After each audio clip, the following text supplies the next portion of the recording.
اعوذ باللہ من الشیطان الرجیم بسم اللہ الرحمن الرحیم الحمد للہ رب العالمین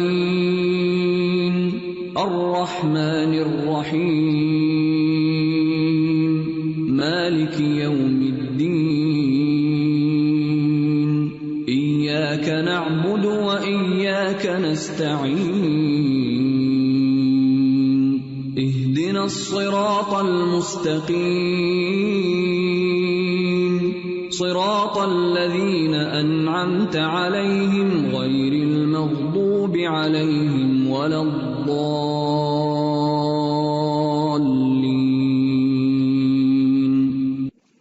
نحمده ونصلي على رسوله الكريم أما بعد فأعوذ بالله من الشيطان الرجيم بسم الله الرحمن الرحيم رب اشرح لي صدري ويسر لي أمري واحلل عقدة من لساني يفقهوا قولي. اللہ سبحانہ وتعالیٰ کا بہت بہت شکر ہے کہ اس نے آج ہم سب کو اپنی محبت میں ملایا. میں اور آپ یہاں صرف اور صرف اللہ کی خاطر جمع ہوئے. اللہ تعالیٰ سے دعا ہے کہ وہ ہمیں اس محبت اور اس ملاقات کا وہ اجر عطا کرے جس کا اس نے وعدہ کر رکھا ہے. اللہ سبحانہ وتعالیٰ سے دعا ہے کہ وہ ہماری آج کی اس ملاقات کو ہمارے ایمان میں اضافے کا سبب بنا دے، ہمارے عمل میں اضافے کا سبب بنا دے، ہمارے گناہوں کی بخشش کا ذریعہ بنا دے، ہمارے نیت کے اخلاص کا ذریعہ بنا دے، اور ہم سے وہ کام لے لے جو اسے پسند آ جائے. اللہ تعالیٰ جن لوگوں نے آج کی اس محفل کے لیے انتظام کیا ہے، جو بھی اپنی ایفرٹس لگائی ہیں، میری دل سے دعا ہے کہ اللہ تعالیٰ ان کی ان کوششوں کو اور اس ساری محنت کو قبول فرمائے. اور باقی بھی جتنی بہنیں تشریف لائی ہیں، جہاں جہاں سے بھی آئی ہیں، جو جو قدم آج آپ نے اللہ کے راستے میں اٹھایا ہے، اللہ تعالیٰ اس کو قبول فرمائے. عزیز بہنوں، آج میں آپ سے بات کروں گی ایک بہت اہم موضوع پر، اور وہ ہے کہ ہمیں کیا چاہیے، دنیا کا آرام یا آخرت کا آرام، دنیا کا آرام یا آخرت کا آرام، دنیا کا انعام یا آخرت کا انعام، دنیا کا فائدہ یا آخرت کا فائدہ، دنیا کی راحتیں یا آخرت کی راحتیں، دنیا کی بلندیاں یا آخرت کی بلندیاں. ہمیں کیا چاہیے، ہماری پرائرٹی کیا ہے؟ یقینی طور پر ہم سب دعا مانگتے ہیں کہ اللہ ہمیں دنیا میں بھی بھلائی عطا فرما اور آخرت میں بھی بھلائی عطا فرما، لیکن بہت سے مواقع ایسے ہوتے ہیں امتحان کے کہ جس میں ہمیں دنیا اور آخرت میں سے کسی ایک چیز کو چوز کرنا پڑتا ہے. اس وقت ہم فیصلہ نہیں کر پاتے کہ ہمیں کس طرف جانا ہے، ہمیں کون سی راہ اختیار کرنی. تو جب بھی ایسا کوئی موقع آئے تو اس وقت آج کی اس محفل میں ہونے والی باتوں کو یاد رکھیے کہ مجھے کیا چاہیے، دنیا چاہیے یا آخرت چاہیے. دنیا یا آخرت میں سے ہم جس کو چوز کرتے ہیں، جس کا انتخاب کرتے ہیں، وہی ہماری ڈیسٹنی بنتی ہے. بالکل ایسے ہی جیسے آپ سڑک پر جا رہے ہوتے ہیں تو دو راہ آ جاتا ہے جس میں آپ کو یا ایک طرف مڑنا ہوتا ہے یا دوسری طرف مڑنا ہوتا ہے. اب آپ کے لیے انتخاب کرنا بہت ضروری ہوتا ہے، رائٹ چوائس بہت ضروری ہے. اگر آپ نے صحیح راستہ نہ لیا، آپ اپنی منزل تک پہنچ ہی نہیں سکتے. آج جب ہم یہاں آ رہے تھے تو ہمارے لیے بالکل نئی جگہ اور نیا راستہ تھا. شاید جو لوگ ہمیں لا رہے تھے وہ بھی پہلی مرتبہ اس طرف آئے. اگرچہ میپ موجود تھا، میپ کا بتانے والا بھی موجود تھا، ایک نہیں دو لوگ راہ دکھا رہے تھے، لیکن اس کے باوجود ہر موڑ پر ایک شک ضرور آیا کہ ہم صحیح راستے پہ جا رہے ہیں یا نہیں. پھر ایک دوسرے کو کنفرم کرتے رہے اور بالآخر یہاں تک پہنچ گئے، الحمدللہ، اللہ کے فضل و کرم سے. تو میں مسلسل اس بات پر غور کرتی رہی، سبق سیکھتی رہی کہ اس کو میں اپنے آخرت کے سفر سے کس طرح ریلیٹ کر سکتی ہوں. تو مجھے رسول اللہ صلی اللہ علیہ وسلم کی وہ حدیث یاد آئی کہ جس میں آپ نے دنیا سے آخرت تک کے سفر کو اس طرح بیان کیا ہے کہ ہر تھوڑی دیر کے بعد شیطان آتا ہے راستے میں جو اس کو دوسری طرف مڑنا چاہتا ہے. یعنی آپ نے ایک دفعہ ایک نقشہ بنایا زمین پر اور اس میں یعنی جیسے کہ ایک چوکور باکس ہوتا ہے اور ایک طرف فرمایا کہ یہاں پر انسان ہے اور دوسرے اس کے اینڈ پر یعنی جہاں وہ باکس ختم ہوتا ہے وہاں پر اس کی آخرت ہے. اور جب وہ چلنے لگتا ہے تو درمیان میں آپ نے آڑے خط کھینچے کہ ہر راستے پر شیطان بیٹھا ہوا. انسان ایک منزل پار کرتا ہے وہاں ڈسٹریکشن آ جاتی ہے, پھر ایگزٹ آ جاتا ہے, اگلی منزل پار کرتا ہے تو صراط مستقیم پر ایک اور ایگزٹ آ جاتی, پھر ایک اور ایگزٹ آ جاتی. انسان کو چلنا سیدھے ہوتا ہے لیکن ہر ایگزٹ پہ وہ تھوڑا سا ہل جاتا ہے اور سوچتا ہے کہ میں ٹھیک راستے پہ جا رہا ہوں, مجھے ادھر تو نہیں جانا تھا, کیونکہ ہر اس ایگزٹ پر شیطان بہت ہی خوشنما کام لے کے کھڑا ہوتا ہے. حتیٰ کہ جب تک انسان ایمان پر جان نہیں دے دیتا وہ خطرے سے باہر نہیں ہوتا, کیونکہ شیطان کی پوری کوشش ہے کہ وہ انسان کو اصل راہ سے بھٹکا دے. اسی لیے ہم ہر روز ہر نماز کی ہر رکعت میں یہ دعا کرتے ہیں, اہدنا الصراط المستقیم, کہ اللہ ہمیں سیدھا راستہ دکھا. کہیں ایسا نہ ہو کہ کہیں کوئی غلط ڈیسیژن لے لے. یعنی جو صاحب ایمان ہوتا ہے وہ کسی بھی وقت بے خوف نہیں ہوتا. کیوں؟ اس لیے کہ اس کو صحیح منزل تک پہنچنا ہے. اگر ہمارے سامنے منزل بالکل واضح ہے تو ہمیں اس تک پہنچنا ہے. مثلاً آج ہمارے گھر سے نکل کر یہاں تک آنے کا مقصد اس ہال میں پہنچنا تھا, یہ ہماری منزل تھی, یہ کام تھا جو اس وقت ہم سب کر رہے ہیں. اگر ہم ایک بھی ایگزٹ غلط لے کر کہیں اور چل پڑتے, کسی پارک میں چلے جاتے, کسی اور تفریحی مقام پہ چلے جاتے تو شاید بہت مزے کرتے, کسی ریسٹورینٹ میں نکل جاتے, کھاتے پیتے اور ہنسی مذاق کرتے اور بہت انجوائے کر کے چلے جاتے, لیکن یہاں تو نہیں پہنچ سکتے تھے. اور کتنے لوگ ایسے ہوتے ہیں کہ جب وہ اپنی اصل منزل کو کھو دیتے ہیں تو اس کی وجہ یہی ہوتی ہے کہ راستے میں کسی چیز سے اٹک جاتے ہیں, راستے میں ان کو کوئی مس لیڈ کرنے والا مل جاتا ہے, خواہ ان کا اپنا نفس ہو, اس کی خواہشات ہوں کہ جو انسان کو کسی چیز کے اندر اتنا مشغول کر دیں, اتنی اٹریکشن اس کے اندر ہو کہ انسان کا یہ بھی بہت اچھا لگتا ہے, یہ بھی ٹھیک ہے, اسی راستے پر ہی چل پڑتا ہوں, یہی میری منزل ہے. بعض لوگوں کو شیطان بہکا کے لے جاتا ہے, بعض اوقات انسان غافل ہو جاتا ہے اور اپنی اصل منزل تک نہیں پہنچ سکتا, بعض اوقات اس کا علم درست نہیں ہوتا, وہ روڈ میپ درست نہیں ہوتا. لیکن جو شخص ان تمام فتنوں سے بچتے ہوئے صحیح روڈ میپ کو فالو کرتے ہوئے اپنی منزل کے حصول کے لیے ڈٹرمنڈ ہوتا ہے کہ نہیں میں نے تو وہی پہنچنا ہے, راستے میں نے نہیں کھونا, میں نے گم نہیں ہونا, تو ایسا ہی انسان کامیاب ہو سکتا ہے. اور obviously یہ اللہ سبحانہ و تعالیٰ کی مدد کے ساتھ ہوتا ہے. اس میں انسان نہ اپنے نفس پہ بھروسہ کر سکتا نہ لوگوں کی باتوں پہ بھروسہ کرتا, بلکہ جو حقیقی یقینی علم ہمیں دیا گیا ہے کہ کس طرح اس منزل تک پہنچنا ہے, اس علم کے مطابق اللہ کی دی ہوئی توفیق کے ساتھ جب تک انسان پوری قوت ارادی اور ڈٹرمنیشن کے ساتھ اپنے مقصد پر نظر رکھتے ہوئے سفر طے نہیں کرتا تو انسان کہیں بھی منزل سے بھٹک کر کھو کر گمراہی کی طرف اور نقصان کی طرف نکل سکتا ہے. اب بات اگر اسی سے آپ سمجھے, کیونکہ گھر سے آپ سب اسی کیفیت سے دوچار ہو کر یہاں تک پہنچے کہ ہم ٹھیک جا رہے ہیں کہ نہیں جا رہے, یہی کیفیت آپ کو ساری زندگی اپنے ساتھ رکھنی ہے. دنیا میں اس زندگی کا سفر کرتے ہوئے بار بار خود کو چیک کرنا ہے کہ ہم ٹھیک جا رہے ہیں کہ نہیں جا رہے, ہم ٹھیک جا رہے ہیں کہ نہیں جا رہے, ہم اللہ کے راستے پہ ہیں یا نہیں, ہماری ڈائریکشن ٹھیک ہے یا نہیں, ہماری نیت صحیح ہے یا نہیں, ہمارا عمل ٹھیک ہے یا نہیں, ہمارا رخ ٹھیک ہے یا نہیں. کیا واقعی انی وجہت وجہی للذی فطر السماوات والارض حنیفا وما انا من المشرکین, کہ میں نے اپنا رخ انی وجہت وجہی اپنا چہرہ یکسو ہو کر اپنے رب کی طرف کر لیا جس کا کوئی شریک نہیں, بالکل یکسو ہو کر میری عبادت, میری زندگی, میرا جینا, میرا مرنا, میری نماز, میری قربانی اور میرا جینا مرنا سب اللہ رب العالمین کے لیے, لا شریک لہ, اس کا کوئی شریک نہیں. جب تک میں بار بار اس مقصد پر اپنے آپ کو چیک نہ کروں, اپنے آپ کا جائزہ نہ لیتی رہوں, تو امن سے اطمینان سے بیٹھ ہی نہیں سکتی. کبھی یہ نہ سوچے کہ ایک دفعہ ہم دین کے راستے پہ چل پڑے ہیں یا نیکی کے راستے پہ آ گئے ہیں یا قرآن مجید پڑھنا شروع کر لیا ہے یا قرآن مجید مکمل کر چکے ہیں یا کورس ختم کر لیا ہے. تو خلاصہ کلام یہ ہے کہ ہم سب خطرے میں ہیں جب تک ایمان پر خاتمہ نہ ہو جائے. واضح؟ یہ بات سب کو سمجھ آ گئی؟ ہم سب خطرے میں ہیں جب تک ایمان پر خاتمہ نہ ہو جائے. ایک شخص ساری زندگی نیک کام کرتا ہے لیکن مرنے سے پہلے کوئی ایسا غلط کام کرتا ہے کہ اس کے لیے جنت حرام ہو جاتی کیونکہ حسن خاتمہ سے محروم رہا ہو. جو آخری ایگزٹ تھی اس میں وہ بہر گیا، آخری عمر میں آخری عمل خراب کر دیا. اور انما الاعمال بخواتیمها، اعمال کا دار و مدار ان کے خاتمے پر.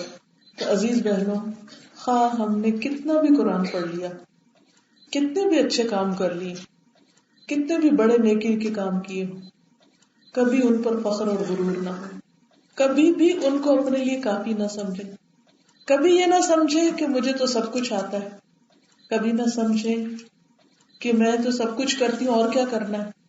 بعض اوقات بہنوں سے کہا جاتا ہے نا کہ آؤ قرآن کی محفل میں یا مزید سیکھو، تو کہتے ہیں کہ ہم مسلمان نہیں، ہم نماز بھی پڑھتے ہیں، ہم روزہ بھی رکھتے ہیں، ہم نے حج بھی کیا ہوا ہے، ہم تلاوت بھی کرتے ہیں، اور کیا کرنا ہے؟ نہیں، بہت کچھ کرنا ہے. چونکہ ہمیں پتا نہیں کہ کیا کیا کرنا ہے اس لیے ہمیں سمجھ نہیں آتی. لیکن جو شخص اپنا راستہ علم کا راستہ بنا لیتا ہے اور ہر روز اس پر ایک نئی چیز کا انکشاف ہوتا ہے تو اسے بہت شدید احساس ہونے لگتا ہے ابھی تو کچھ بھی نہیں کیا، اللہ اتنی دیر سے سمجھ آئی، اتنا لیٹ شروع کیا، اتنی زندگی گنوا دی، ہمیں پہلے کیوں نہ خبر ہوئی، ہم اس سے پہلے یہ کام شروع کرتے تو زیادہ اچھی طرح کرتے، بہتر کرتے. چلو پر اللہ کا شکر ہے کہ اب بھی پتہ تو چل گیا. تو عزیز بہنوں، کبھی بھی علم حاصل کرنے میں اور علم کے راستے پہ ہمیشہ چلتے رہنے میں سستی نہ کریں، کیونکہ کوئی بھی انسان علم میں کامل نہیں ہوتا. اللہ کے رسول صلی اللہ علیہ وسلم کو کیا حکم دیا گیا سورۃ طٰہٰ میں؟ وَقُلْ رَبِّ زِدْنِی عِلْمًا، آپ کہہ دیجئے اے میرے رب میرے علم میں اضافہ فرما، مجھے زیادہ علم عطا فرما. اگر اللہ کے پیارے رسول محمد صلی اللہ علیہ وسلم کو یہ حکم دیا جا رہا ہے کہ آپ بھی کہیے کہ میرے علم میں اضافہ کر دیجئے اور علم دیجئے اور زیادہ دیجئے، تو پھر ہم سب کے لیے کیا حکم ہو سکتا ہے کہ جتنا آتا ہے اتنا ہی کافی ہے؟ نہیں کافی، ساری زندگی سیکھنا ہے. پھر بات یہ ہو رہی تھی کہ ہمیں ڈرتے ہوئے زندگی بسر کرنی اور ہمیشہ یہ دیکھتے رہنا ہے کہ ہم چاہتے کیا ہیں، دنیا کا آرام یا آخرت کا آرام. اس بارے میں رسول اللہ صلی اللہ علیہ وسلم کی ایک حدیث ہے، حدیث قدسی ہے. اللہ تعالیٰ فرماتے ہیں مجھے میری عزت کی قسم، میں اپنے بندے پر 2 امن جمع کرتا ہوں نہ 2 خوف.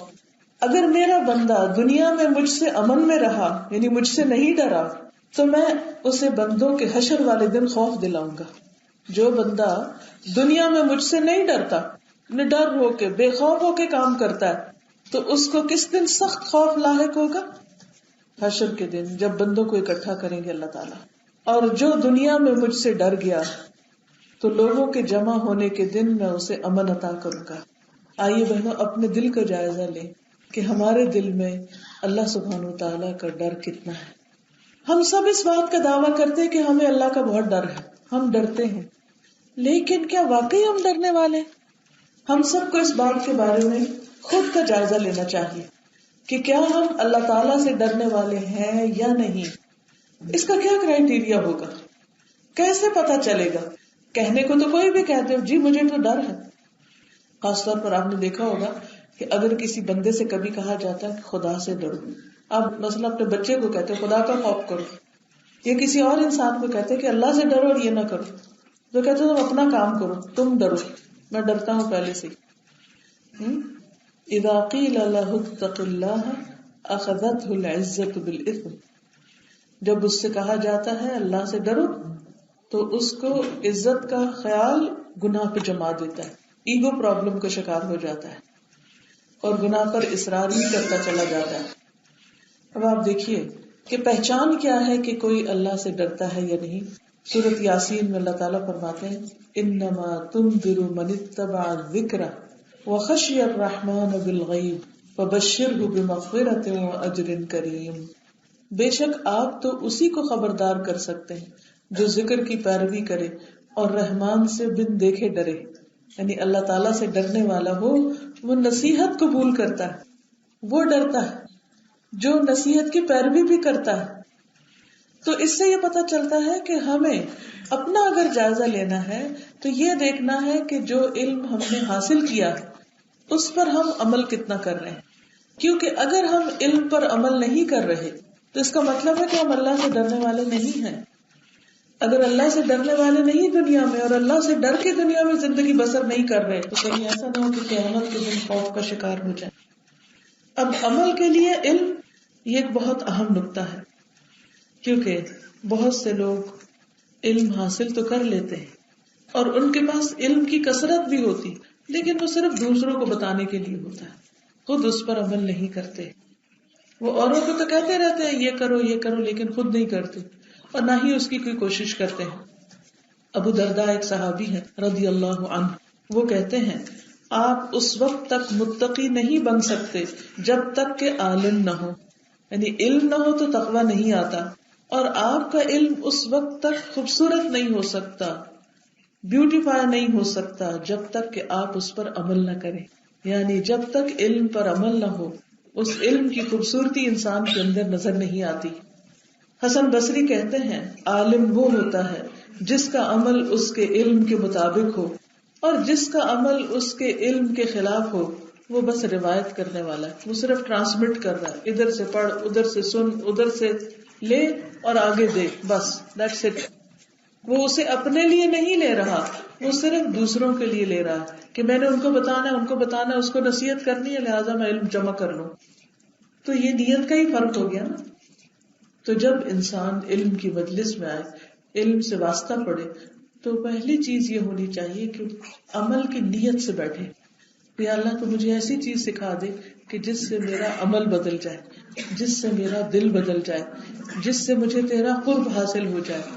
اس لیے نہ بیٹھے کہ میں کوئی اچھی سی بات لکھ لوں تاکہ میں دوسروں کو بتا سکوں, یہ مقصد نہیں ہونا چاہیے. وہ تو خود بخود جب آپ کا عمل ہو جائے گا تو آپ کا عمل بتا دے گا, اور پھر آپ دوسروں کو بتانے میں بھی پورا یقین اس وقت رکھیں گے جب آپ اس کا ایکسپیرینس کر چکے ہوں گے. مثلاً اس کو آپ اس مثال سے سمجھ سکتے ہیں, آپ کھانا پکانے کی کوئی ریسیپی کہیں سے پڑھتے ہیں یا کہیں سے سنتے ہیں, پھر کسی مجلس میں کوئی بات ہو رہی ہوتی ہے تو وہ شخص کہتا ہے کہ مجھے یہ ریسیپی چاہیے, تو آپ کہتے ہیں مجھے معلوم ہے آپ کو بتاتے ہیں, تو آپ وہاں سے پڑھ کے اس کو بتا دیتے ہیں. اور ایک یہ کہ آپ نے وہ چیز جو ریسیپی آپ نے جانی اس کو اتنا استعمال کیا, اس کی اتنی پریکٹس ہے آپ کو, اور پھر آپ وہ دوسرے کو بتاتے ہیں. فرق کس چیز کا ہوگا دونوں بتانے میں؟ جس علم پر آپ نے عمل کیا, جس ریسیپی کو آپ نے تجربہ کیا, ایکسپیرینس کیا, اس کا کھانا بنایا, اس کو بتانے میں, اور جو آپ نے بنایا ہی نہیں اس کو بتانے میں کتنا فرق ہے؟ فرق ہے نا. بتانے والے میں بھی فرق آ جاتا ہے نا. پھر جس نے عمل کیا ہو, جس نے وہ چیز بنائی ہو, اس کے اندر وہ یقین ہوتا ہے, وہ اس کھانے کی لذت منہ میں محسوس کر رہا ہوتا ہے جب وہ بتا رہا ہوتا ہے, وہ اس کے بتانے کے انداز سے جھلک رہا ہوتا ہے, اس کو اتنا کانفیڈینس ہوتا ہے, اس کی آنکھیں چمک رہی ہوتی ہیں, اس کا چہرہ جگمگا رہا ہوتا ہے جب وہ اس علم کی بات دوسروں تک پہنچاتا ہے, کیونکہ اس نے اس پر عمل کر رکھا ہے. اس نے اس فوڈ کا وہ جو بنانے کا طریقہ بتا رہا ہے وہ اس نے خود کھا رکھی ہے, اس نے چکھ رکھی ہے, اس کا تو مزہ ہی کچھ اور. لیکن جس نے نہ اس کو پکایا, نہ تجربہ کیا, نہ کسی کو بناتے دیکھا, وہ بس ایک رسالے سے پڑھ کے دوسرے کو سنا رہا ہے, تو آپ دیکھیں گے کہ اس کے بتانے میں کوئی روح نہیں ہوگی, کوئی مزہ نہیں ہوگا, کوئی خوشبو نہیں ہوگی. تو اس لیے جب آپ کوئی علم حاصل کریں تو عمل کی نیت سے کریں, جب عمل ہو جائے تو بتائیں. اسی لیے آپ دیکھیں کہ امام احمد بن حنبل نے حجامہ کروایا تھا صرف کس لیے کہ انہوں نے وہ حدیث لکھنی تھی کہ میں پہلے تجربہ تو کروں. وہ ہر حدیث پر ایک دفعہ عمل کرتے, لیکن کرتے تاکہ میں جب اس کو لکھوں تو اس کا لکھنا میرے حق میں حجت و خلاف حجت نہ ہو. تو آپ جتنے چاہیں نوٹس بنائیں, بڑی بڑی کوٹیشنز ڈالیں, لیکن اگر وہ صرف آپ پڑھنے کے لیے لکھ رہے ہیں, بتانے کے لیے لکھ رہے ہیں, تو اس کا مزہ نہیں ہوگا. تو علم کا نور سینے میں جب اترتا ہے جب انسان اس پر عمل کرتا ہے. حسن بصری کہتے ہیں جو شخص علم میں لوگوں سے برتر ہے وہ اس بات کے لائق ہے کہ عمل میں بھی لوگوں سے برتر ہو، یعنی اس کا اخلاق، اس کا طور طریقہ اور اس کا چلنا پھرنا ہر چیز دوسروں سے فرق ہو. مثلا ہم نرمی کے بارے میں بہت سی احادیث پڑھتے ہیں. ایک حدیث میں آتا ہے کہ جو نرمی سے محروم کر دیا گیا وہ ہر خیر سے محروم کر دیا گیا. اب جس نے یہ حدیث پڑھی ہے وہ کیا کرے گا کہ ہر خیر حاصل کرنے کے لیے نرمی اختیار کرے گا. لیکن کتنے لوگ معاملہ کرتے وقت لوگوں سے نرمی برتتے ہیں، کتنے لوگوں کے کلام میں خیر خواہی ہوتی، کتنے لوگوں کے اندر ایک محبت کی چاشنی ہوتی ہے جب وہ دوسرے سے معاملہ کر رہے ہوتے ہیں، اور کتنے لوگ اس حدیث کے خلاف جا کر اپنا نقصان پہ نقصان کیے چلے جا رہے ہوتے ہیں. بازو کا چھوٹی سی بات ہوتی ہے اور فلیئر اپ ہو جاتے ہیں، اور باہر تو پھر بھی شرم کے شرمی کچھ نرمی کر ہی لیتے ہیں اپنے بچوں کے ساتھ اور اپنے میاں کے ساتھ اور اپنے سسرال کے ساتھ اور اپنے بزرگوں کے ساتھ. ہماری گفتگو، ہماری زبان، ہمارا رویہ، ہمارا معاملہ اپنے بڑوں کے ساتھ کیا ہوتا ہے. خود اپنے پیرنٹس کے ساتھ، بعض اوقات اپنی ماں کے ساتھ، اپنے باپ کے ساتھ، اپنے روحانی والدین، اپنے استاد کے ساتھ، کوئی بھی انسان جس سے ہمیں کوئی فائدہ پہنچا اس کے ساتھ، یتیم مسکین کے ساتھ جس کا سٹیٹس ہم سے لو ہو اس کے ساتھ ہمارا معاملہ کیا ہوتا ہے. تو آپ دیکھیے کہ اس علم کا نور ہمارے اندر کیسے اترے گا کہ جس کو ہم نے پڑھا اور اپلائی کہیں بھی نہیں کیا، ہر ایک کو جھڑک جھڑک اور ڈانٹ ڈانٹ کے بات کہ اپنے اندر ایک ایسی سپریمیسی فیل کی دوسروں کے مقابلے میں کہ ہم زیادہ بہتر ہیں اور باقی تو ساری دنیا ہی غلط ہے. تو پھر اس علم کی جو راحت ہے، جو لذت ہے، جو خوشی ہے، جو خوشبو ہے، وہ نہیں پا سکیں گے. اس لیے چھوٹی بات ہو یا بڑی، فوکس اور مقصد اس پہ ہونا چاہیے کہ میں نے اس کو پریکٹس کرنا ہے، میں نے اس کو چکھنا ہے، میں نے اس کو کرنا ہے. اور بیبی سٹیپس لیجئے، چھوٹے چھوٹے سٹیپس لیجئے، لیکن اس کو کرتے جائیے. آپ دیکھیں گے کہ بچے کس طرح دوڑنا سیکھتے ہیں. کیا وہ ماں کے پیٹ سے سیکھ کر آتے ہیں؟ نہیں، ان کو 2 سال لگتے ہیں پراپر طریقے سے چلنے میں، اس میں بھی گرتے ہیں بعض اوقات. آپ دیکھیے پہلے مہینے میں تو پاؤں پہ کھڑے بھی نہیں ہو سکتے، پھر آہستہ آہستہ کھڑے ہونے لگتے ہیں، پھر جان پکڑتی ہے ان کی ٹانگیں، ان کے مسل اسٹرانگ ہونے لگتے ہیں. پھر وہ بعض بچے 9 مہینے میں سٹیپ اٹھاتے ہیں، بعض سال میں، بعض اس سے بھی بعد. پھر اس 2 سال میں ذرا تیز چلنے لگتے ہیں، 3 سال میں اور چال ہو جاتے، 4 میں اور 5 میں اور. اب اگر کوئی شخص یہ چاہے کہ وہ 2 سال میں ہی 5 سال کے بچے کی طرح دوڑ سکے تو نہیں دوڑ سکتا، اس کو ٹائم لگے گا. تو اسی طرح عمل میں بھی پیاری بہنوں ایک دن میں نہیں دوڑ لگ سکتی کہ آج پڑھا ہے اور آج سیکھا تو آج دوڑنے لگ جائیں. ٹھیک ہے، اس میں ہم بیبی سٹیپس لیں گے، ایک ایک چیز پہ کرتے جائیں گے، انشاءاللہ قدم جمتے جائیں گے، اور پھر آپ دیکھیں گے کہ ایک دن آپ نیکی کے راستے میں دوڑ لگا دیں گے، کیونکہ آپ بہت سارے کام اس کے آلریڈی کر چکے ہیں. پھر اسی طرح ابن مسعود کہتے ہیں بہت ساری حدیثیں جمع کر لینا اور ان کو روایت کر دینا علم نہیں، علم تو اللہ کی خشیت کا نام ہے، جس کی ابھی ہم نے بات کی کہ جو شخص دنیا میں اللہ سے ڈرے گا اللہ تعالیٰ آخرت میں اس کو امن عطا کرے گا. اور یہ خشیت، یہ تقوی، یہ خوف کب آتا ہے؟ جب انسان اس علم پر عمل کرتا ہے اور نصیحت قبول کرتا ہے. انما تنذر من اتبع الذکر وخشی الرحمن بالغیب فبشرہ بمغفرۃ واجر کریم. ابن مسعود کہتے ہیں جب کوئی عالم اپنے علم پر عمل کرتا ہے تو اللہ تعالیٰ لوگوں کو اس کے علم کا محتاج کر دیتے ہیں، یعنی لوگ پھر اس سے خوب فائدہ اٹھاتے ہیں، اس کا علم مفید بن جاتا ہے. لیکن اگر کوئی عمل نہیں کرتا تو پھر اس شخص کے علم سے آگے استفادہ بھی نہیں ہوتا. فرمایا جو شخص اپنے علم پر عمل کرے تو اللہ تعالیٰ اسے وہ علم بھی عطا کر دیتے ہیں جو اس کے پاس نہیں ہوتا، وہ بھی دے دیتے ہیں جو نہیں ہوتا، یعنی اس کا علم اور بڑھتا رہتا ہے. ورنہ کیا ہوتا ہے، ایک سیچوریشن پوائنٹ آ جاتا ہے، اچھا اور کیا سیکھیں، اب تو لگتا ہے کچھ سمجھ نہیں آتی کہ مزید کیا کریں. تو اس لیے بہت ضروری ہے کہ ہم تھوڑا سیکھیں یا زیادہ سیکھیں، اس پر عمل کرتے رہیں. اور کب تک کرتے رہیں؟ ساری زندگی کرتے رہیں. ہمیں کیا حکم دیا گیا ہے کہ کب تک علم حاصل کرو؟ مومن کب تک سیکھتا ہے؟ لحد تک، زندگی کے آخری دن تک. کتنے ہی ائمہ کرام ہیں جن کی حالت نظر کا وقت آ گیا، لیکن جب ان کی عیادت کے لیے کوئی عالم حاضر ہوا تو اس وقت بھی انہوں نے ان سے مسئلہ پوچھ لیا. کیونکہ علم کا راستہ جنت کا راستہ ہے. اسی طرح ایک امام تھے کہ ان کے پاس جب ان کی وفات کا وقت قریب آیا اور موت کی بے ہوشیوں میں تھے تو بیچ میں سے ان کو ہوش آئی تو دیکھا کہ ایک دوسرے عالم ان کے پاس کھڑے تو وہ ان سے فوراً وراثت کا مسئلہ پوچھتے اور وہ ان کو بتاتے. اس کے بعد وہ گھر سے نکلتے تھوڑی دیر آگے جاتے ہیں تو پیچھے سے رونے کی آواز آتی کہ دنیا سے رخصت ہو چکے. اس حد تک لوگوں نے اس حدیث پر عمل کیا.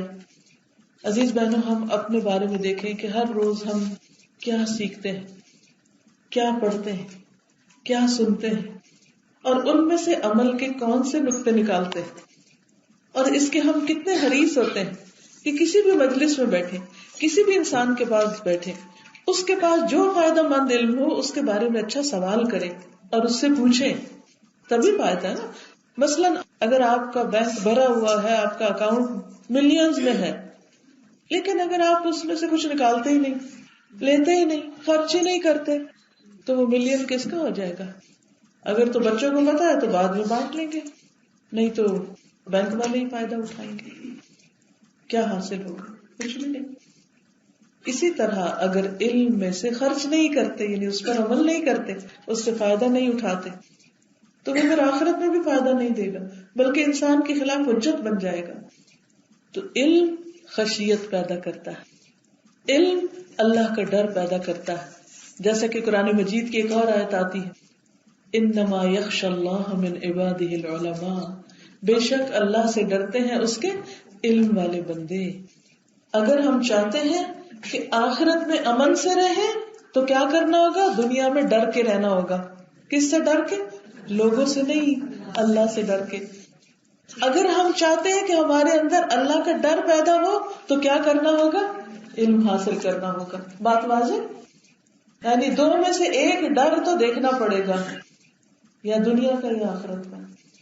اگر ہم چاہتے ہیں کہ دنیا میں ڈر کے رہیں تو آخرت کا ڈر، آخرت کا خوف، آخرت کی پریشانی ختم ہو جائے گی. وہاں امن سے بیٹھے ہوں گے، وَهُمْ فِي الْغُرُفَاتِ آمِنُونَ، پر امن، پر سکون، خوش. اور اگر ہم دنیا میں بے خوف ہو کے جی رہے، جو دل میں آتا ہے بولتے ہیں، جو دل میں آتا ہے لکھتے ہیں، جو دل میں آتا ہے کسی کو کہتے ہیں، جو دل میں آتا ہے کھاتے ہیں، حرام ہے حلال ہے، جو جی چاہتا ہے کرتے ہیں، تو اس کا مطلب ہمیں کوئی ڈر نہیں ہے. اللہ سے ڈرنے والا سوچ کے بولتا ہے، اللہ سے ڈرنے والا سوچ کے معاملہ کرتا ہے کسی کے ساتھ. تو جب اللہ کا ڈر دل میں آ جاتا ہے تو پھر انسان کی ساری زندگی بدل جاتی، ہر چیز کے اندر ایک تبدیلی آ جاتی. اور اگر نہیں ڈر تو پھر تیار رہے انسان آخرت کے خوف اور ہول کے لیے. اب دیکھیے، جو شخص اللہ سے ڈر کے زندہ رہتا ہے، جب موت کے فرشتے اس کے پاس آئیں گے تو سلام کرتے ہوئے، امن کے ساتھ، امن کا پیغام دیتے ہوئے، یا ایتھا النفس المطمئنہ ارجعی الی ربک راضیۃ مرضیہ، اے نفس مطمئنہ چلو واپس اپنے رب کی طرف اس حال میں کہ تم راضی ہو، مطمئن ہو. فادخلی فی عبادی وادخلی جنتی، میرے بندوں میں اور جنت میں داخل ہو جاؤ. اللہ تعالیٰ ہمیں ان لوگوں میں شامل کر دے. لیکن یہ کب ممکن ہے؟ جب انسان دنیا میں اللہ سے ڈرتے ہوئے زندگی بسر کرے، کسی کا حق نہ مارے، کسی کے اوپر الزام تراشی نہ کرے، کسی کی غیبت نہ کرے، کسی کی چغلی نہ کرے، کسی کو تانے نہ دے، کسی کا دل نہ توڑے. اب یہ ہے کہ اللہ سبحانہ وتعالیٰ نے ہمیں اختیار بھی دیا ہے. کس چیز کا اختیار؟ کہ ہم چاہیں تو اچھا رستہ اختیار کریں اور چاہیں تو ناشکری والا رستہ. سورۃ الدہر میں اللہ تعالیٰ فرماتے ہیں، اِنَّا هَدَيْنَاهُ السَّبِيلَ إِمَّا شَاكِرًا وَإِمَّا كَفُورًا، بلا شبہ ہم نے اسے راستہ دکھا دیا ہے، خواہ وہ شکر کرنے والا بنے یا ناشکرا بنے. دو میں سے ایک کام، یا شکر گزار بنے یا ناشکرا. پوچھیے اپنے آپ سے، کیا بننا چاہتے ہیں؟ شکر گزار. کیسے بنتے ہیں شکر گزار؟ کیا طریقہ ہوتا ہے شکر گزار بننے کا؟ کون ہوتا ہے شکر گزار؟ ہم سمجھتے ہیں کہ صرف تھینک یو بول دینا بندوں کو یا اللہ سبحانہ تعالیٰ کو الحمدللہ کہہ دینا کافی. ٹھیک ہے، یہ بھی ہے. آپ کو معلوم ہے کہ سورۃ بنی اسرائیل میں اللہ سبحانہ تعالیٰ حضرت نوح علیہ السلام کی تعریف کرتے ہوئے فرماتے ہیں، انہ کان عبدا شکورا، کہ وہ ہمارے شکر گزار بندوں میں سے تھا. یعنی وہ عبد شکور تھا. کیونکہ جب وہ کھانا کھاتے تو الحمدللہ کہتے، پانی پیتے تو الحمدللہ کہتے، ہر نعمت میں الحمدللہ، حتیٰ کہ تکلیف پر بھی الحمدللہ، ہر حال میں اللہ کے شکر گزار، اللہ سے کوئی برا گمان نہیں. لیکن دوسری طرف رسول اللہ صلی اللہ علیہ وسلم ہے، آپ تہجد میں اتنی دیر کھڑے رہتے کہ آپ کے پاؤں سوج جاتے. جب کسی نے کہا کہ آپ کیوں اتنی دیر کھڑے رہتے ہیں، اللہ تعالیٰ نے آپ کے تو اگلے پچھلے سارے گناہ معاف کر دیے ہیں، آپ تو اس کے چنے ہوئے بندوں میں سے، پھر اتنا لمبا قیام کیوں کرتے ہیں؟ تو معلوم ہے نا کہ آپ نے کیا فرمایا تھا، افلا اکون عبدا شکورا، کیا میں اللہ کا شکر گزار بندہ نہ بن جاؤں؟ میں اللہ کا شکر ادا کرنا چاہتا ہوں، اس لیے عبادت میں اپنے آپ کو تھکاتا ہوں. پیاری بہنوں، جب ہمیں فجر کے لیے اٹھنا ہوتا ہے تو ہم کس حال میں اٹھتے ہیں؟ اور اس وقت جب ہمارا نفس راضی نہ ہو کہ وقت پر اٹھ کر نماز پڑھے، تو اس وقت اپنے آپ سے کہا کریں افلا اکون عبدا شکورا، اللہ نے مجھ پر اتنی نعمتیں کی، اتنی رحمتیں، اتنی عنایتیں، کیا میں اللہ کی شکر گزار بندی نہ بنوں؟ کیا میں دیر سے نماز پڑھوں گی جب دن چڑھ جائے گا؟ کیا میں نماز غفلت میں گنوا دوں گی؟ نہیں، مجھے تو اللہ کا شکر گزار بننا. جب اس کی راہ میں صدقہ خیرات کا وقت آئے تو اس لیے نہیں صرف صدقہ کہ آج میں نے بہت برا خواب دیکھا ہے تو صدقہ کر لوں، یا فلاں مشکل آ گئی ہے تو صدقہ کر دوں. اللہ کے پیارے اور شکر گزار بندے صرف مشکل آنے پہ نہیں، ہر حال میں صدقہ کرتے رہتے. کیوں؟ شکر گزار بننے کے لیے. اللہ نے مجھے دیا ہے، میں اپنے مال میں سے ضرورت مندوں پر خرچ کروں گا، میں دوسروں کے لیے دروازے کھولوں گا، کیونکہ اللہ نے مجھے دیا. اللہ نے مجھے علم دیا، میں دوسروں کے لیے رہنمائی کا کام کروں گا. اللہ نے مجھے فلاں فلاں نعمت دی ہے، میں دوسروں کے لیے ان چیزوں کو عام کر دوں گا. اس لیے اللہ تعالیٰ روز دیکھ رہے ہیں میرا یہ بندہ کیا بنتا ہے، عبدن شکورا بنتا ہے یا کفورا بنتا ہے، ناشکرا بنتا ہے. تو ہمیں کیا بننا ہے؟ عبدن شکورا، شکر گزار بندہ. کیونکہ جو شکر نعمت ہوتا ہے وہ دل کے اندر ایک اطمینان لاتا ہے کہ ہم اللہ کے حضور حاضر ہو تو اللہ سبحانہ و تعالیٰ ہمارے ان ٹوٹے پھوٹے اعمال کو قبول کر لے، ان کی قدردانی فرمائے. پھر آپ دیکھیے کہ رسول اللہ صلی اللہ علیہ وسلم غزوہ کے موقع پر جب خندق کھود رہے تھے، جب آپ کے پیٹ پر 2 پتھر بندھے ہوئے تھے، جب صحابہ کرام سخت سردی کے دن خندق کھود رہے تھے اور سبھی لگے ہوئے تھے، خود نبی صلی اللہ علیہ وسلم بھی ان کے ساتھ لگے ہوئے تھے. آپ کو معلوم ہے کہ اس وقت جب لوگوں نے اس بات کی شکایت کی کہ ہمیں بھوک لگی ہے اور ہم نے پیٹ پہ پتھر باندھ رکھا ہے، تو آپ نے کپڑا اٹھا کر دکھایا کہ 2 باندھے ہوئے تھے آپ نے، یعنی دوسروں کی نسبت زیادہ بھوکے تھے. اور اس وقت آپ نے سب کا مرال کس طرح بلند کیا؟ فرمایا لا عیش الا عیش الاخرہ، کوئی عیش نہیں مگر آخرت کا عیش. اصل عیش تو آخرت کا عیش ہے، اصل راحت تو آخرت کی راحت ہے. اس وقت کسی نے بھی رونا نہیں رویا کہ آپ ہمیں کس مشکل میں ڈالے ہوئے ہیں کہ نہ کچھ کھانے کو دیتے ہیں اور نہ کچھ اور ہماری مدد کر رہے ہیں اور ہمیں اس مشقت کی جگہ پر لا کھڑا کیا. سوائے منافقین کے کوئی ایسی باتیں نہیں کرتا. منافقین تو جنگ احد میں بھی ناراض ہو گئے تھے، راستے سے ہی واپس مڑ آئے تھے، ہماری تو کوئی بات نہیں سنی جاتی اور ہمارا تو کوئی مشورہ قبول نہیں کیا جاتا، تو لہٰذا ہم نہیں آپ کا ساتھ دیتے اس مشن میں. مخلص مسلمان تو کبھی پیچھے نہیں ہٹتے، انہیں معلوم ہے کہ وہ گھر سے نکلے ہیں تو کیوں نکلے. مثلاً ابھی آپ یہاں آئے ہیں تو این لنچ کا ٹائم تھا، جب آپ گھر سے نکلے ہوں گے تو آپ سوچ رہے ہوں گے کہ اب کیا کریں، اگر درس پہ جاتے ہیں تو لنچ مس ہو جائے گا، ہو سکتا ہے کسی نے دعوت پر بلا رکھا، ہو سکتا ہے کسی شادی پر جانا ہو آپ کو، ہو سکتا ہے کوئی اور پروگرام ہو آپ کو، اور اتنی شارٹ نوٹس پہ بھائی کچھ دن پہلے تو بتاتے نہیں. جب انسان کو نیکی کا موقع ملتا ہے تو وہ کہتا ہے کہ اس موقع کو ہاتھ سے نہ نکالو، اس موقع کو نہ گواؤ، اس سے فائدہ اٹھا لو. کیونکہ کوئی بھی نیکی جو میں تنگی کی حالت میں کروں گا اللہ اس کی قدردانی کرے. اور آرام تو آخرت کا آرام ہے، کھانا تو آخرت کا کھانا ہے. کیا اگر ہم دنیا میں ایک کھانا مس کر دیں گے تو اللہ سبحانہ وتعالیٰ اس کے بدلے آخرت کی مہمانی نہیں کرے گا؟ ضرور انشاءاللہ کرے گا، کیونکہ عمل صالح اسی نیت کے ساتھ کرنا چاہیے کہ اللہ تعالیٰ قدردانی فرمائیں گے. تو بہنوں، جب کبھی کسی بھی قسم کی کوئی قربانی کرنی پڑے، کسی بھی قسم کی کوئی تکلیف اللہ کے راستے میں اٹھانی پڑے، کسی کی کوئی بات سننی پڑے، کوئی تنگی تکلیف ہو جائے، کوئی بیماری آ جائے، کوئی چوٹ لگ جائے اس راستے میں، کچھ بھی ہو جائے تو اس پر مسکرا اٹھیے، کہیے اللہ تیرے راستے میں، اللہ آخرت کے آرام کے لیے، آخرت کی خوشی کے لیے میں دنیا کی خوشی قربان کرتی ہوں. کیونکہ یاد رکھیے نیکی کا چھوٹا کام ہو یا بڑا، قربانی کے بغیر ہو نہیں سکتا. چاہے جسم کی زکوٰۃ ہو، یعنی عملی طور پہ کچھ کرنا ہو جس میں حقوق اللہ میں سے نماز اور حقوق العباد میں سے خدمت، کسی کی عیادت، کوئی بیمار ہو تو اس کا خیال، کسی کے لیے کھانا بنانا، کسی کے لیے ڈرائیونگ کرنا، کسی کی تیمارداری، کسی کی کوئی اور مدد، بوڑھے لوگوں کی خدمت، بچوں کی، یتیموں کی، مسکینوں کی، ان کے لیے بھاگ دوڑ، ان کے لیے آرام کا سامان مہیا کرنا، ایون اپنے گھر کے بچوں کے لیے، اپنے بچوں کے لیے اچھے طریقے سے کوشش کرنا، یہ سارا آپ کو تقاضا ہے.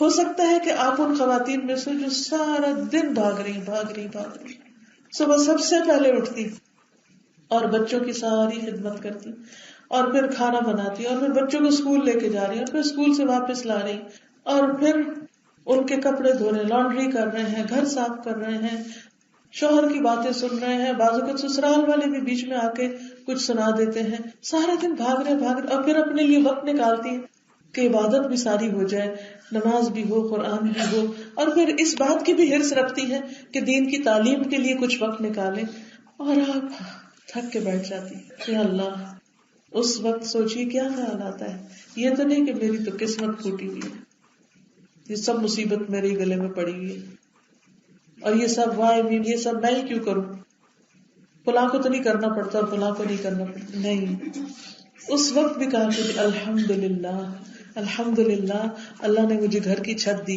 الحمدللہ اللہ نے پیارے پیارے بچے دیے، الحمدللہ اللہ سبحانہ و تعالیٰ نے کھانے کو دیا، خریدنے کی قوت دی کہ لا کے پکا سکتی ہوں. کتنے ہی لوگ ایسے ہیں کہ جن کے بچے بھی ہیں لیکن گھر نہیں ہے ان کا، جن کے پاس اس دن کھانا خریدنے کا اور پکانے کا پیسہ نہیں ہے، جن کے پاس بجلی نہیں ہے، جن کے پاس پانی صاف نہیں ہے. اللہ تو نے مجھے ساری نعمتیں دی، میں کیسے ناشکری ہو سکتی. کتنی خواتین ایسی ہیں کہ جن کے شوہر نہیں ہیں، اللہ تو نے شوہر دیا، کیا ہوا تھوڑا سخت مزاج ہے تو کوئی بات، گھر تو ہے نا میرا. ایک وقت تھا لوگ شوہر کو سر تاج کہتے تھے، نہیں میرے سر کا تاج ہے، میری عزت ہے، میری آبرو ہے، لیکن اب وہ اس کو وبال جان سمجھ. دیکھیے تاج جو ہوتا ہے نا وہ سر پہ بوجھ ضرور ہوتا ہے، یعنی جو تاج پہنتا ہے نا سر وہ تھکتا ضرور ہے، کیونکہ کوئی بھی چیز آپ کو مشقت کے بغیر نہیں ملتی، ہر چیز کی ایک کاسٹ ہے، ہر چیز کے پیچھے ایک تکلیف بھی، ہر پھول کے ساتھ ایک کانٹا بھی ہے. کیا ہوا اگر ازدواجی زندگی میں تھوڑے بہت پرابلمز بھی ہیں، کیونکہ دنیا عیش کی جگہ نہیں ہے، دنیا مکمل امن کی جگہ نہیں ہے، دنیا مکمل راحت کی جگہ نہیں ہے. مومن کا تو ایک کانٹا بھی چبھتا ہے تو آخرت میں اس کے لیے اجر ہے.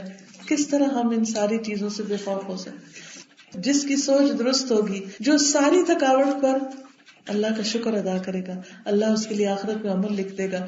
اگر صرف دنیا کے عیش و عشرت کے پیچھے بھاگنا ہی زندگی ہوتی تو نبی صلی اللہ علیہ وسلم اپنی پیاری بیٹی فاطمہ کے لیے رضی اللہ تعالی عنہا دنیا بھر کے عیش و عشرت کے سامان اکٹھے کر دیتے. لیکن آپ نے ان کے لیے جب ایک موقع پر غلام آئے اور وہ لینے کے لیے آئے تو آپ نے ان کو نہیں دیا اور کہا اچھا فاطمہ تھک جاتی تو یہ تسبیحات پڑھ لیا کرو، تمہاری تھکاوٹ دور ہو جائے گی. نہ انہوں نے کہا میں دنیا کی بدقسمت عورت ہوں، سب لوگ تو غلام اور خادم لے کے جا رہے ہیں اور میرا باپ کس قسم کا باپ ہے، مجھے تو کچھ بھی نہیں دے رہا. نہیں، کتنی پیاری چیز دی ان کو، اللہ کا ذکر اور اللہ کی تسبیحات کا نسخہ بتایا.